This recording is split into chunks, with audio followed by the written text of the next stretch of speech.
Hello and welcome to this special bonus episode of The Dairy Edge. Teagasc are running a weekly Let's Talk Dairy webinar series, which is also being made available as a podcast. On this week's webinar, Stuart Childs is joined by Liam McCabe, Dairy Specialist with Bord Bia, to discuss sustainability around Irish dairy farming. Good morning, ladies and gentlemen, and welcome to this week's Let's Talk Dairy. So today we're doing a little bit of, background information on the industry, and I'm joined by Liam McCabe from Bord Bia, who's a dairy specialist with Bord Bia. So in light of the fact that Bord Bia is sponsoring Bloom in the Phoenix Park today, we just said we'd pick up on, the sustainability theme around Irish dairying. And I suppose we talk a lot on this medium here about the actions that people have to take in terms of trying to get cows and calf, managing grass, etc. But there's a whole lot of work going on in the background, I suppose, in terms of selling the milk that you're producing. And Liam is part of a team that's involved in that. And I suppose, as I said, just in light of the fact that Bord Bia are sponsoring Bloom in the Phoenix Park this weekend, I just said I talked to Bord Bia in relation to the way they work and the angles that they have to take with to try to market the milk that Irish dairy is producing. And I suppose just put things in context for people, because sometimes people think that there's a whole lot of rules and regulations being brought in and just making life difficult, but in reality they're there for a reason, and Liam is going to kind of give us a little bit of an outline as to why that is the case. So Liam, I'll hand over to you to tell us about the whole Bloom piece first, and then we'll have a bit of a chat in relation to the actual marketing piece that Bord Bia do for Irish dairy. Yeah, great, Stuart. Thanks very much for having me on. So, Bloom is kicking off today. We're delighted to be back in the Phoenix Park after a 2-year hiatus from the park. Although we had virtual Blooms, they weren't quite the same as the real thing. So, it's our 16th year in the Bloom or in the park this year. We're expecting it to be one of the biggest ever. In 2019, we had 119,000 visitors over the course of the 5 days, and this year we have already sold close to 50,000 pre-sale tickets in advance. So we're expecting it to be a really big year this year, and delighted it has kicked off this morning. So as soon as this is over, I'll be jumping in the car and away off up to it, Stuart. So I guess Bloom, it's traditionally it's a horticulture show in theory, but there is also a large aspect in terms of Irish food and giving food companies the opportunity to showcase what they do, and to give them the chance to actually sell some produce as well. So that's a big part of it as well. So as I say, really looking forward to meeting people up there over the next few days. Yeah, so just like I suppose Bloom is very much about promoting the indigenous production that's occurring within the country, but we'll say Bord Bia, obviously then, while you're supporting that as well, your main role is obviously marketing Irish food produce across the world. So what are the big things that you need to use in terms of trying to get into market? So obviously we really ramped up our production within since the quota abolition. And at the same time, we're still only a small player in the global market, but we do seem to punch above our weight, and obviously you have a role to play in that. So what are the key things that are helping us to get the product out of the country, basically, considering we're exporting 90% of what we're producing? Yeah. A few questions in there, Stuart, but I'll try and answer as many. But look, I mean, our milk output has increased 55% since 2014. Dairy export value was valued at 5.1 billion last year. For a second year in a row, it exceeded 5 billion, and that was sent to a total of 147 countries. So although in terms of total European milk production, we might be a small player, but on the export stage, we as you rightly say, we punch above our weight, and we are a pretty significant player. Obviously over 90% of our dairy is exported, so that essentially what that means, regardless of where we go, once you're an export orientated nation, you're going to be competing with someone regardless of where you go. So that that means that you need to be fit to show, what's your point of difference relative to your competitors. So I guess that's where we relate back to our sustainability credentials, Stuart, and it's really our production system here that allows us to leverage our natural advantage and to demonstrate. It's all about demonstrating what are our unique selling points, and that's really around our sustainability messaging, our days at grass, the efforts of Irish farmers to reduce our greenhouse gas emissions, to improve our biodiversity. They're all the real key call outs that we continue to reference, and I think it's important that we don't lose sight of and it's something I would always reference of where the industry has come to have grown by 55% since 2014, total, milk output over 8 billion litres to be fit. That transformation, it has been, a significant achievement from the industry to actually handle that milk and have found really good markets for it over the past number of years as well. So yeah, like Liam, you mentioned there, we'll say our grass-based system. Okay, so I suppose you look at the Dutch situation, and they've identified that this is an advantage or key advantage point from our perspective, and they're trying to get into that space a small bit. Like, no, they're nothing like our grazing systems, but they make very strong claims about it. So in one sense, we have to keep ahead of them in that to maintain those markets, because they could start to erode what we would have. What kind of, like, the standards are increasing every year, and what direction do you see it going in terms of what advantages have you over that Dutch system? We'll say, like, Meadow Milk is just one of the names or the slogans that comes to mind. But we'll say all Irish milk is Meadow Milk, basically. Like, so how do we keep ourselves ahead of that kind of? They're playing catch up now. I suppose, Stuart, it's about being fit to back up the claims that we're making, and I guess that's essentially how Origin Green came about, and we're in the 10th year of Origin Green now, and it is, I guess in the era pre-Origin Green, it wasn't a case that we weren't talking about our unique production system. It was just that we recognised that there was a need to actually be fit to, have evidence to substantiate our claims, and so that's really what's key for us, is that we know, as you rightly call out, our production system is totally different to the Netherlands. They're making claims that, as everyone does, to try and position themselves as to have unique selling points. But absolutely, it's essential that we stay ahead, especially when it's in terms of areas that we have a natural advantage in, and grass-fed is absolutely one of them. And I guess that was, we obviously have our grass-fed standard now, which has been launched and rolled out across the industry, and to a large degree, we've had the majority of the processors are signed up and are grass-fed verified at this stage. So it's really about recognizing what our unique selling points are. How can we capture data points that verify them? And in turn, how do we demonstrate those, what's important from a customer perspective? What do our customers want to hear? What are the unique selling points? Is it days at grass? Is it the grass-fed percentage?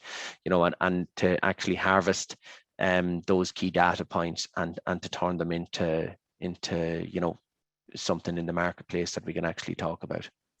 So again, coming back to putting the background to the likes of the SDAS, which is the Sustainable Dairy Assurance Scheme, that's part of Origin Green, and like, people probably get a bit excited about the audits coming up and so forth, that there's work to be done for them, but that is a very, very important piece of the jigsaw from your perspective, in terms of that verification piece of what we're actually doing on farm.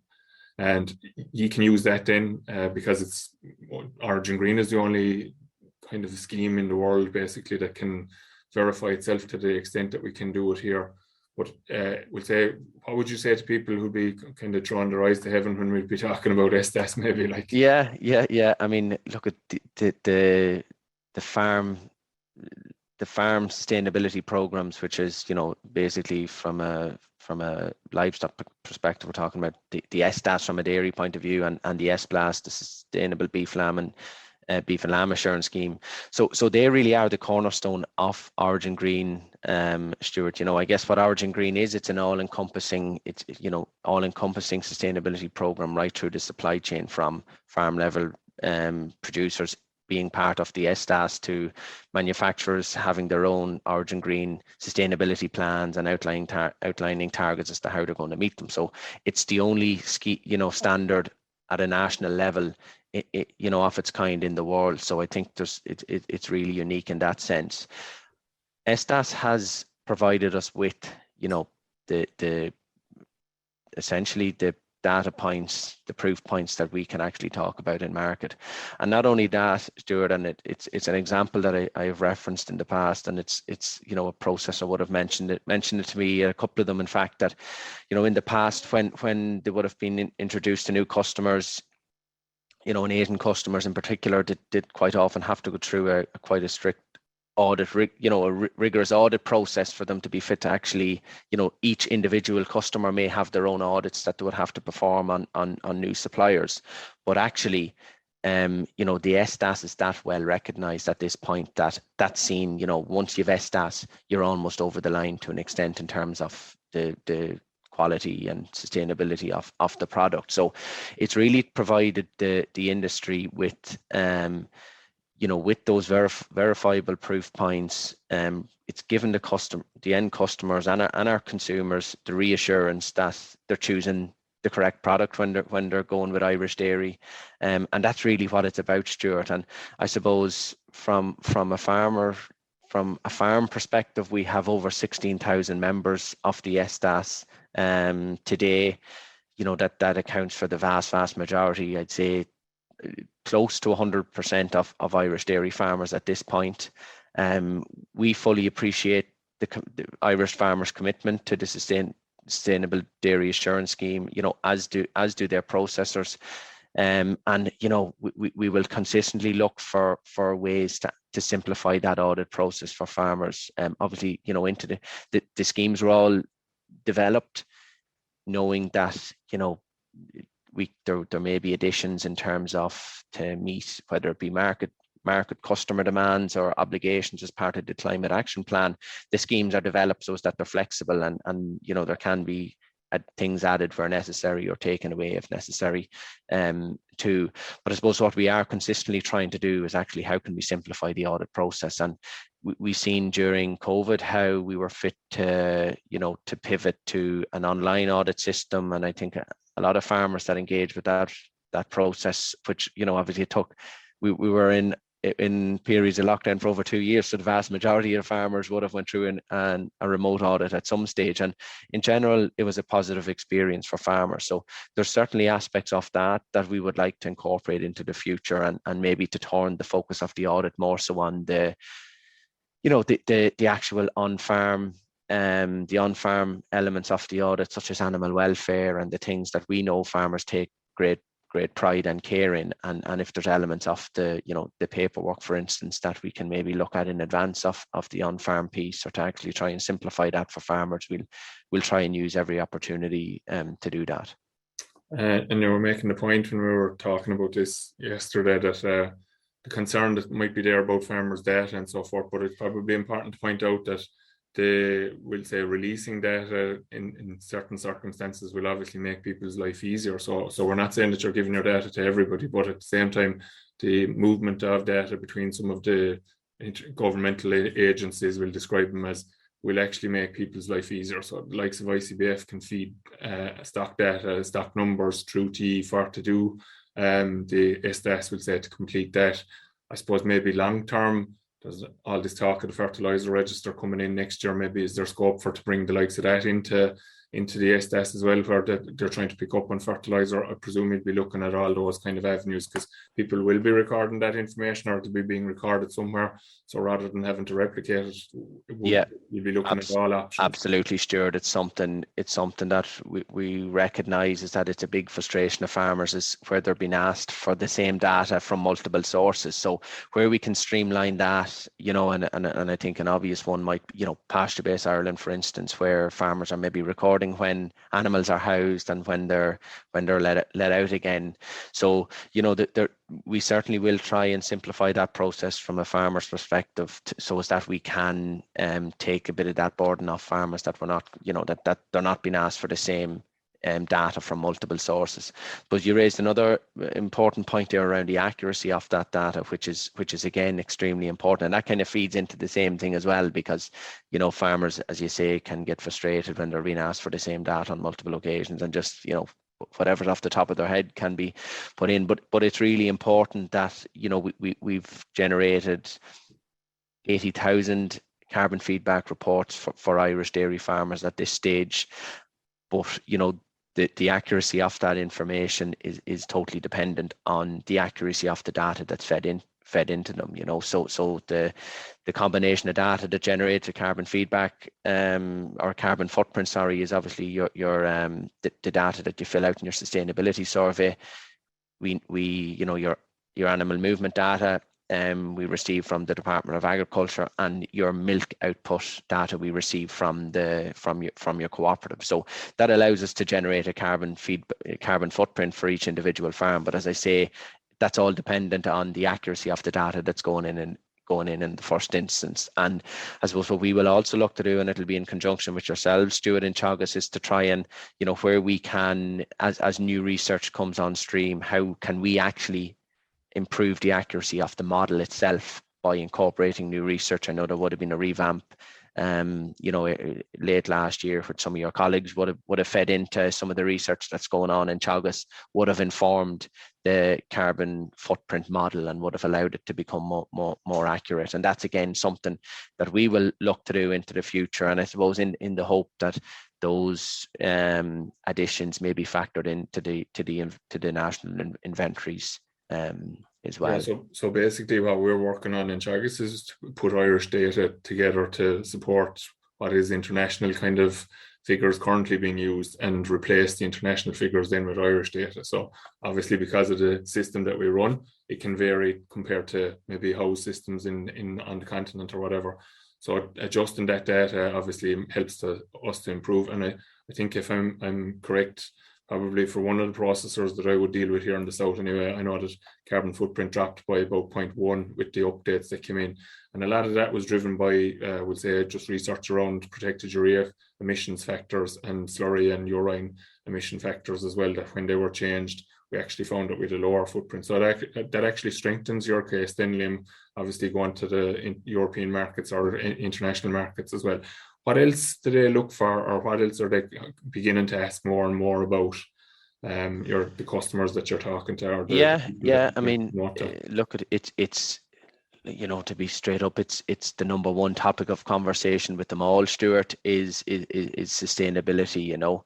And I know we would have spoke briefly offline about how there can, at the minute, with all the, you know, the issues that we're seeing in terms of global supply chains across the world, as you know, as a result of the obviously COVID, but the escalated through the war in Ukraine as well, how there's a, you know, there seems to be, you can hear some talk around, well, you know, that sustainability has been kind of pushed down the ladder a little bit, and it's been trumped by, you know, food availability or whatever. And that's, you know, obviously people need to feed themselves, so that's obviously the number one concern. But absolutely, from the conversations we've been having with our, you know, the large dairy blue chip customers, sustainability is still up there on the agenda, you know. And I guess their number one concern and is really around how can we improve our, you know, how can we improve our carbon footprint per kg of product, Stuart, and another, you know, biodiversity is also going to be a really big one, because it's something that is quite relatable back to consumers. You know, and we even see it here in Ireland. It's quite a hot topic, and that's pretty consistent across Europe, that biodiversity is something that's very relatable back to consumers. It's something that, you know, our customers can very easily talk to their customers about. So it's going to be, you know, it's going to be increasingly important into the future. And I think, you know, it's important to say as well that we'll be supporting farmers in that transition. And I know Teagasc will too, and we, you know, whether it be through the Signpost program or whatever, we will be supporting farmers through the Sustainable Dairy Assurance Scheme in terms of making that transition over to more, whether it's taking more biodiversity friendly actions or just transitioning to more sustainable food systems in general. We'll support farmers wherever we can in making that transition. Yeah, and one of the other items that you mentioned, of course, was water quality is very much like, while greenhouse gas emissions and so forth are important, it seems that water quality is very high on the agenda with all of the blue chip companies you described them as. Yeah. And it's fair to say too, Stuart, that, they're all impressed with the strides Irish farmers are making. Anytime we talk to a customer about the MAC measures and the signpost program, they're all, it's very, and I think we sometimes lose sight of that in terms of, because, we're obviously working in our own vacuum here in Ireland, but, there has been lots of positive strides made. Obviously, there's big improvements needed, and we know that farmers are very up for that challenge. But of course, and it's the focus of us is to look at, well, what is the research saying in terms of our own unique production system, and that's what we'll talk to our customers about. But you're absolutely right, the water quality is another big one.